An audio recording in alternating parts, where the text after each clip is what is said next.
काम जीते जगत जीत है या बिना काम जीते जगत जीते? और काम को जीतने के लिए कामेंद्रिय का प्रयोग जरूरी है या नहीं है? वाह, कोई और बन जाएगा फिर? जरूरी नहीं है क्यों ना? तो एक के सिवाय कोई और कामेंद्रियों को जीतेगा? एक के सिवाय कोई नहीं जीत सकता है, बस इसलिए नंबर वन है। माने विश्व के पिता के बाद, विश्व के पिता के बाद वो जो 11 जो शिवलिंग है वो भी तो नंबर वन है। ओहो, शिवलिंग की बात नहीं हो रही है, वो तो अव्यक्त मूर्ति है। मूर्ति माने साकार, मूर्त, निराकार नहीं, लेकिन अव्यक्त मूर्ति है। उसको हाथ पांव नाक आंख कान मूर्त रूप में नहीं है। इसीलिए शिवलिंग अलग चीज है और शंकर की मूर्ति अलग चीज है। शंकर की मूर्ति जहां कहीं भी दिखाई गई, मूर्ति कहो चित्र कहो, उसके चरित्र की यादगार है। कौन सा चरित्र उसने किया है जो विश्व में खुदाइयों में वो मूर्ति सार्वभौम मिली है? शंकर की मूर्ति। और वो सिर्फ साकार मूर्ति ही नहीं है, जब संपन्न पुरुषार्थ होता है, पुरुषार्थ पुरुष रूप आत्मा करेगी शरीर के द्वारा। करने वाली कौन है? आत्मा। तो वो आत्मा जब शरीर का आधार लेना ही बंद कर देगी,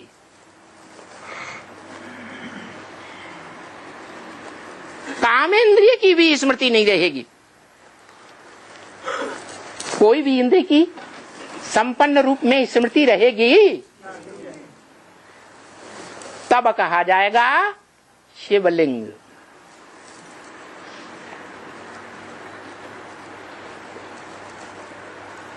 उससे पहले शिवलिंग नहीं कहा जाएगा। क्यों? जब तक कामेंद्रियों को जीतने का पुरुषार्थ संपन्न नहीं होता है। माया के युद्ध में जो बड़े से बड़ा काम विकार का युद्ध है, उस युद्ध को जब तक कामेंद्रिय के द्वारा कोई जीतेगा नहीं, तब तक विश्व का मालिक अधीन रहना ही पड़ेगा कि नहीं? वो तो है ही बाबा। हाँ, काम जीत नहीं हो गया, जबर जीत नहीं बन सकता है। तो विश्व पिता या विश्वनाथ तो नहीं कहा जाएगा जो नहीं जीतेगा। नहीं जीतेगा तो नहीं पड़ेगा। इसका मतलब विश्व पिता या विश्वनाथ का टाइटल वो ही ले सकता है, एक ही आत्मा ले सकते हैं। एक ही मनुष्य आत्मा, एक ही मनुष्य आत्मा लेती है जो 5 विकारों रूपी माया से युद्ध करने में विजयी बनती है।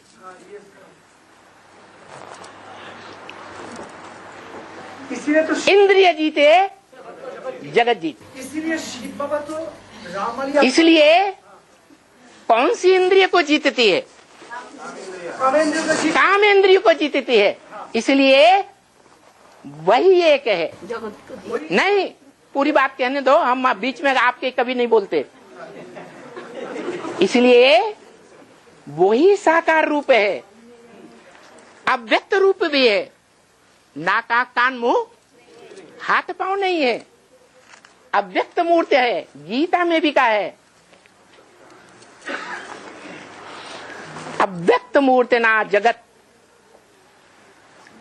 अव्यक्त मूर्ति के द्वारा सारे जगत को उत्पन्न करने वाला है और खलास करने वाला है। वो अव्यक्त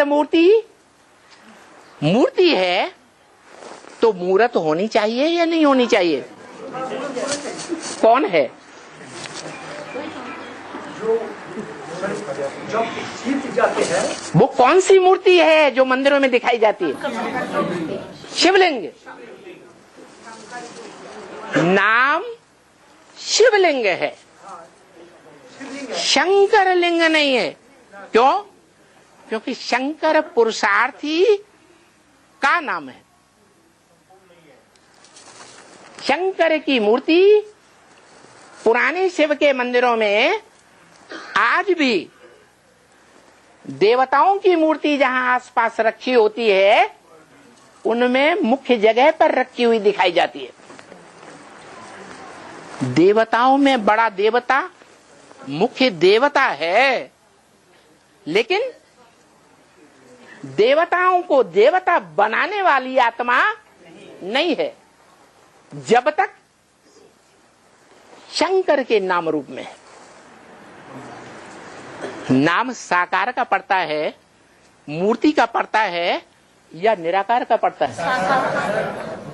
साकार का नाम पड़ता है। साकार है लिंग। अब सवाल ये है, निराकार जो सदा निराकार है मनुष्य आत्माओं की तरह कभी साकार होता ही नहीं। इस सृष्टि पर भी आता है तो साकार देहधारियों की तरह प्रवृत्ति नहीं करता।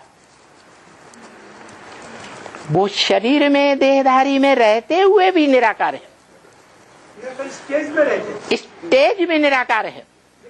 और करता हो सकता है, करता भी नहीं है, अकर्ता है। एक बाबा एक मुरली में हमने सुना अकर्ता नहीं है और सोचता है और करता है। करता किस रूप में? जैसा बोलता है जैसे शिवलिंग हिसाब से ऐसा कुछ काम होता है। जो महादेव का पार्ट वो भी मैं बजाता हूँ, महादेव का पार्ट नहीं बजाते हैं। उन्होंने पुरुषार्थ में पार्ट बजाने वाली बात इंद्रियों से पार्ट बजाया जाता है कि बिना इंद्रियों के पार्ट बजाया जाता है?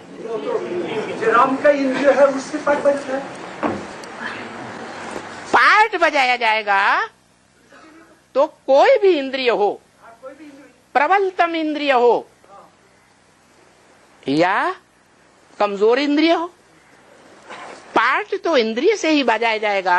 इंद्रियों से ही बजाएगा। तो शंकर का जो चित्र है वो मुख्य चित्र याद में है या इंद्रियों से पार्ट बजाता हुआ है?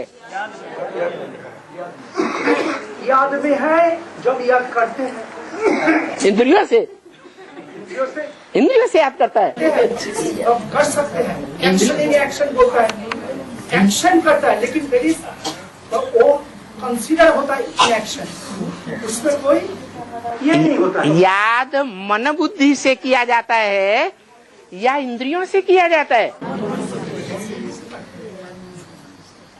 मन बुद्धि से याद किया जाता है और सिर्फ निराकार को ही याद किया जा सकता है संपन्न रूप में। निराकार को ही याद कर सकता है। याद जो है वो निराकार की मन बुद्धि से ही की जा सकती है, लेकिन पूजा साकार की होती है इंद्रियों के द्वारा या मन बुद्धि से होती है सिर्फ।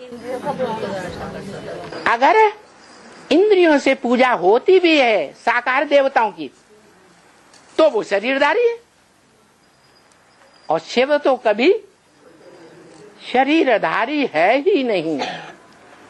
शरीर का आधार लेने वाला है लेकिन शरीर में अटैचमेंट वाला नहीं। अटैचमेंट नहीं है लेकिन शरीर को कंट्रोल कर सकता है, शरीर पर एक्शन कर सकता है, सदा कंट्रोल करता है।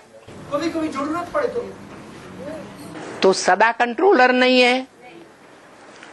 कभी आत्मा कंट्रोल करती है और कभी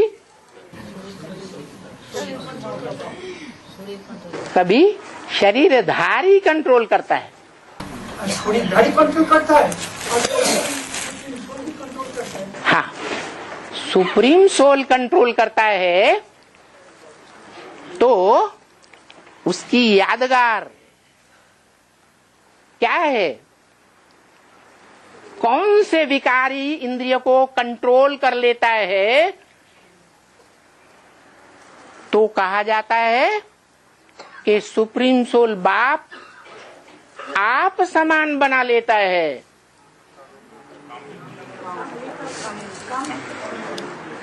काम इंद्रियों को कंट्रोल कर लेता है।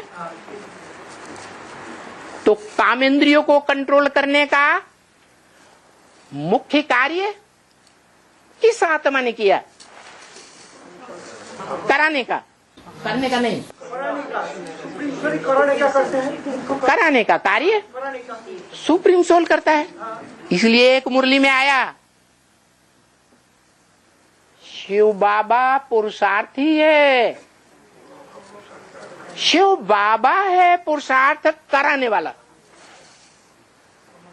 क्या कहा? शिव बाबा पुरुषार्थी है। कौन है पुरुषार्थी? ऑलराउंड पार्टधारी पुरुषार्थी है। पुरुषार्थी है, लेकिन शिव बाप पुरुषार्थी शरीर में आया है तो भी पुरुषार्थी नहीं है, क्योंकि शिव बाप है और वो शिव बाप शरीरधारी को, इंद्रियों को कंट्रोल करने वाला है। उसके रथ को, अव्वल नंबर अर्जुन को, जो अव्वल नंबर ज्ञान अर्जन करने वाला है और सद्भाग्य का अर्जन करने वाला है, भाग्यशाली रथ कहा जाता है। उस रथ को या उसकी इंद्रियों को कंट्रोल करता है या आत्मा को अधीन करता है। स्वतंत्रता देता है कर्म करने की या स्वतंत्रता नहीं देता है? लेकिन हमेशा कंट्रोल रखते हैं। हमेशा कंट्रोल रखता है। अरे हमेशा कंट्रोल बने है जो एक्शन में स्वतंत्रता देते हैं, लेकिन बाबा ने बोला ना, जे उल्टा को भी उल्टा करने का अधिकार पावर शिव बाबा का है। सपोज राम बाप कृष्ण दादा कोई एक्शन करता है, उल्टा करते हैं, उसको भी बाबा उल्टा कर देता है शिव बाबा। ग्रैंड फादर बाप को, राम बाप को और कृष्ण दादा को हमेशा कंट्रोल करते हैं, लेकिन स्वतंत्रता देता है। जो भी स्वतंत्रता देता है तो बहुत जगह में उल्टा पलटा भी होता है। ठीक है, आत्मा जो है, मनुष्य आत्माओं के बीच जो आत्मा है मुख्य है, वो स्वतंत्र है और उसकी इंद्रियों को कंट्रोल करने वाला, उनकी इंद्रियों रूपी घोड़ों को कंट्रोल करने वाला वो निराकार शिव भगवान बाप है। लेकिन शरीरधारी आत्मा है, रथी। रथी को फुल कंट्रोल नहीं करता, स्वतंत्रता देते हैं। है स्वतंत्र रहो और स्वतंत्र रहने दो। तो उसको स्वतंत्रता है। रथी क्या स्वतंत्रता है? इंद्रियों के द्वारा इंद्रियों का रस ले, सुख भोगे या सुख न भोगे। स्वतंत्रता है ना। लेकिन वो मनुष्य सृष्टि में वो मनुष्य आत्मा सबसे जास्ती बुद्धिमान भी है, तो बुद्धि के द्वारा फैसला करती है।